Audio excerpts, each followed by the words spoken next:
بسم اللہ الرحمن الرحیم۔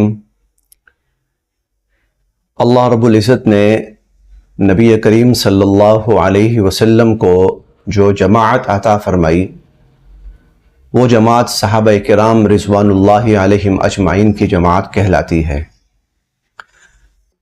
اور یہ صحابہ کرام رضوان اللہ علیہم اجمعین کتنے عظیم المرتبت تھے، اور ان کا درجہ اور ان کا مقام اور ان کی عظمت اللہ رب العزت کے ہاں کیا تھی، اس کا اندازہ آپ ایک صحابی کے واقعات سے لگائیے۔ اور وہ صحابی ہیں حضرت سعد بن معاذ رضی اللہ تعالی عنہ، قبیلہ اوس کے صحابی تھے۔ یہ ان کا تعلق قبیلہ اوس سے تھا۔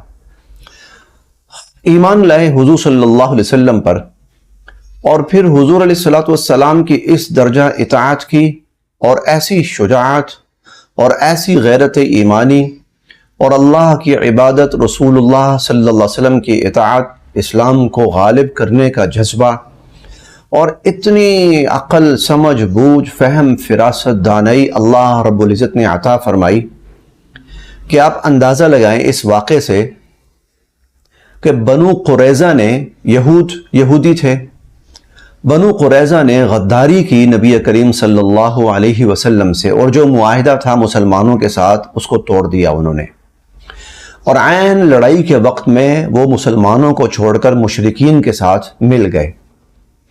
خیر مشرکین بھاگ گئے، یہ غزوہ احزاب کا واقعہ ہے، اور اللہ رب العزت نے حضور علیہ السلام سے فرمایا کہ اب آپ بنو قریظہ کا فیصلہ فرمائیے، انہوں نے غداری کی ہے اور انہوں نے عہد شکنی کی ہے۔ تو خیر انتہائی اختصار کے ساتھ حضور علیہ السلام نے ان سے پوچھا، کیا تمہارا فیصلہ سعد بن معاذ کے حوالے کر دوں؟ مانتے ہو اس کو حکم اور ثالث مانتے ہو؟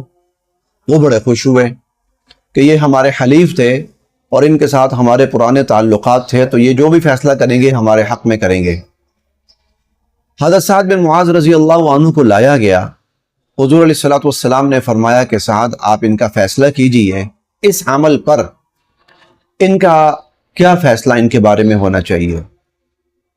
حضرت سعد بن معاذ رضی اللہ عنہ فرمانے لگے، اللہ کے نبی، ان کے مردوں کو قتل کر دیا جائے، ان کی عورتوں اور بچوں کو قیدی بنا لیا جائے، اور ان کی زمینیں اور ان کے مال ان کے اوپر مسلمان قبضہ کر لیں، اور وہ مسلمانوں کے لیے مال غنیمت ہے۔ حضور علیہ السلام نے ایک عجیب جملہ ارشاد فرمایا ان کا یہ فیصلہ سن کر۔ آپ نے فرمایا، حکمت بحکم اللہ، یہ صحیح بخاری کے الفاظ ہیں، حکمت بحکم اللہ، سعد تم نے تو اللہ کے فیصلے کے مطابق فیصلہ کیا، یعنی اللہ کا فیصلہ بھی ان کے بارے میں یہی ہے۔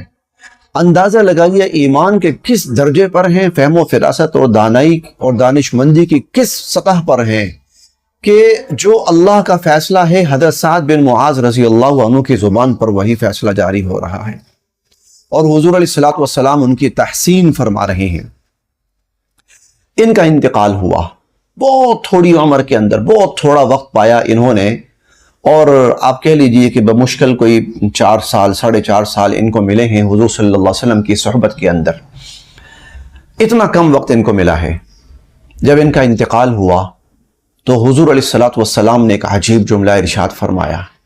آپ نے فرمایا کہ اہتز العرش لموت سعد بن معاذ، ارے سعد بن معاذ فوت ہوا ہے، اور اس کی موت پر اللہ خوش ہیں، اللہ خوش ہیں، اور اللہ کی خوشی کی وجہ سے، جملہ سنیے، اہتز العرش، اللہ کی خوشی کی وجہ سے سعد بن معاذ کی اللہ سے ملاقات پر، اللہ کی خوشی پر اللہ کا عرش بھی جھوم اٹھا ہے۔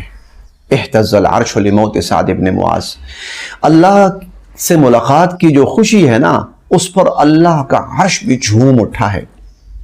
ایک جگہ حضور علیہ السلام نے فرمایا، ھذا الذی تحرک لہ العرش، آپ نے فرمایا جانتے ہو کون ہے یہ سعد؟ اللہ کا عرش حرکت میں آ گیا اس کی وجہ سے، اور وفتحت لہ ابواب السماء، آسمانوں کے دروازے اس کے لیے کھول دیے گئے، اور آسمانوں کے دروازے کھولے جاتے ہیں۔ پتہ کیوں کھولے جاتے ہیں؟ جب مومن کی روح آسمانوں کی طرف جاتی ہے، فتحت لہو ابواب السماء، تو مومن کے لیے، مومن کی روح کے لیے، اس کے استقبال کے لیے آسمانوں کے دروازے کھول دیے جاتے ہیں۔ حضور نے فرمایا فتحت لہو ابواب السماء، سعد بن معاذ کے لیے آسمانوں کے دروازے کھول دیے گئے۔ اور اگلے الفاظ سنیے، اگلے الفاظ سنیے، یہ صحیح سنن نسائی کی روایت ہے۔ حضور علیہ الصلوۃ والسلام فرماتے ہیں، دھیان سے سنیے، سننے والے الفاظ ہیں۔ آپ نے فرمایا وَشَهِدَهُ 70,000 مِّنَ الْمَلَائِكَةِ، اس کی نماز جنازہ پر، سعد بن معاذ کی نماز جنازہ پر 70,000 اللہ کے فرشتے حاضر ہوئے ہیں نماز جنازہ پڑھنے کے لیے اور نماز جنازہ میں شرکت کے لیے۔ اللہ اکبر! حضور علیہ الصلوۃ والسلام کے صحابہ کس ایمان کے اعلیٰ ترین مرتبے پر تھے، اللہ کی رضا کے کس اعلیٰ ترین مرتبے پر تھے۔ بلکہ جب حضرت سعد بن معاذ رضی اللہ تعالی عنہ ان کی چارپائی اٹھانے لگے، جنازے لے جانے کے لیے نا چارپائی اٹھانے لگے، تو ان کی چارپائی بڑی ہلکی تھی۔ اس پر کچھ منافق سطح کے اور منافق ذہنیت کے لوگوں نے طنز کیا کہ اس کی چارپائی تو بڑی ہلکی ہے، اور ان کے ذہنوں میں یہ خیال تھا کہ کوئی ایمان کا کوئی وزن ہوتا، اعمال کا کوئی وزن ہوتا تو چارپائی بھاری ہوتی۔ تو جب منافقین نے یہ کہا چارپائی تو بڑی ہلکی ہے اور ان کی ناش تو بڑی ہلکی ہے، تو حضور علیہ الصلوۃ والسلام نے فرمایا انما كانت تحملہ الملائکۃ معہم، ارے سعد کی میت کو صرف تم نے نہیں اٹھایا ہوا بلکہ اللہ کے فرشتوں نے بھی سعد کی جنازے کو اٹھایا ہوا۔ اللہ کے فرشتوں نے بھی سعد کے جنازے کو اور اس کی میت کو اٹھایا ہوا ہے، اور اٹھا کر یہ بھی اس کو تدفین کے لیے لے کر جا رہے ہیں۔ بلکہ جب اس سے پہلے کا ایک واقعہ یہ ہے کہ جب حضور علیہ الصلوۃ والسلام کو اطلاع ملی کہ حضرت سعد بن معاذ رضی اللہ عنہ وفات پا گئے ہیں اور ان کا انتقال ہو گیا ہے، تو حضور علیہ الصلوۃ والسلام صحابہ کرام کو لے کے چلے، اور بہت تیز ان کے علاقے کی طرف، بنو اشہل کا علاقہ تھا، ان کی طرف بہت تیزی سے حضور علیہ الصلوۃ والسلام چلے۔ صحابہ کرام فرماتے ہیں حضور اتنے تیز چلے کہ ہماری جوتیاں جو ہیں پھٹنا شروع ہو گئیں، اور ہماری جو چادریں تھیں وہ بار بار ہمارے جسموں سے اتر کر زمین پر گر رہی تھیں۔ تو ہم نے کہا اللہ کے نبی آج تو آپ نے ہمیں تھکا دیا، اتنا تیز آپ چلے ہیں، ہم تو تھک گئے ہیں، آج آپ نے تھکا دیا۔ تو حضور علیہ الصلوۃ والسلام نے فرمایا کہ مجھے ڈر یہ تھا ہمارے پہنچنے سے پہلے کہیں فرشتے سعد کو غسل نہ دے دیں، ہمارے پہنچنے سے پہلے میں چاہتا ہوں کہ ہم پہنچیں، اور پہنچ کر گویا فرشتوں میں اور صحابہ کے اندر ایک آپ کہہ لیجئے کہ مقابلہ ہے، کون پہلے پہنچتا ہے اور سعد رضی اللہ عنہ کو غسل دیتا ہے۔ حضور اپنی عام رفتار سے کہیں تیز چل رہے ہیں کہ صحابہ ساتھ نہیں دے پا رہے۔ کیوں تیز چل رہے ہیں؟ کہ میں وہاں پہنچ کے کہیں ہم سے پہلے فرشتے پہنچ کر ان کو غسل نہ دے دیں۔